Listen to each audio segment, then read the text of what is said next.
Hey, what's up everybody? It's your boy Joker and welcome back to another Destiny 2 video here on the channel. So today we're going to be talking about the different times pulse rifle. This thing has really caught my attention. It's one of the craftable weapons you can get from Season 21, Season of the Deep. Really good gun actually. It's a rapid fire frame pulse rifle and it's a 540 RPM.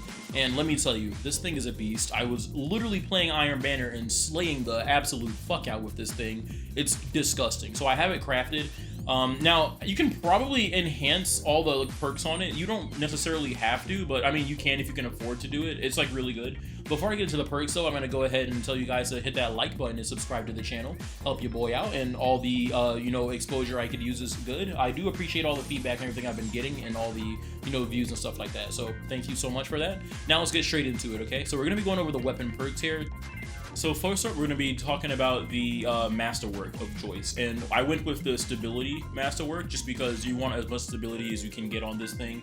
It's a rapid fire pulse rifle, so you're going to want this thing to be super consistent, especially at those like longer distances, and I always say consistency is key.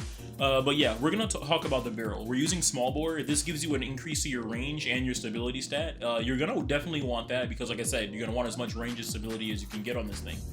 So next, for our magazine, of course we're going to be using the ricochet rounds. This thing is just self-explanatory. It's honestly, you get the most bang for your buck. You get an increase to your stability stat, you get an increase to your range stat, and then on top of that you get an added benefit of basically your bullets just ricocheting, bouncing off walls and stuff like that. And I know you guys have been here or in that situation where you're in a gunfight, right? So you're shooting at this guy, this motherfucker, and the dude just gets away by the fucking skin on his nuts. You know what I'm saying? This guy literally 1 fucking HP. You can literally cough on this guy, fucking fart on him, he's fucking dead. But he gets away, right? So ricochet rounds, it literally fixes that. There's so many times where like you're shooting at someone in a gunfight, they fucking get away, right? And it's kind of annoying. It annoys the fuck out of me. It annoys the living shit out of me. So this thing's really good because it just gets them around corners, stuff like that. So it kind of eliminates that. Not saying that it won't ever happen, but it's like drastically like less, with that on. So then we're going to be talking about the moving target perk.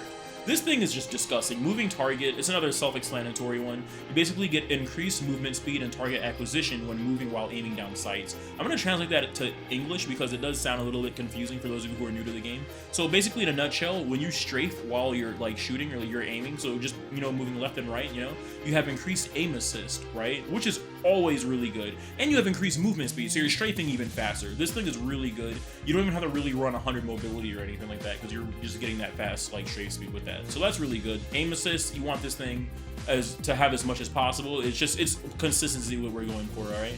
So then next up we have the head seeker, and I do have that enhanced. You don't have to enhance all the perks. I do because I know I can afford to do it with the resonant materials or whatever the fuck you call them, right? So yeah, we have head seeker. This thing doesn't really speed up your time to kill, but it helps you hit your optimal time to kill consistently, right? And consistency is the key here. Now, if you don't really want to get that, you can always, put something else, but I think Headseeker is the clear, cut best choice for this. You can run like hatchling. I've been thinking about actually doing like a hatchling build, on my Strand Hunter, where I'm just creating hatchlings out the fucking ass and out the little wazoo.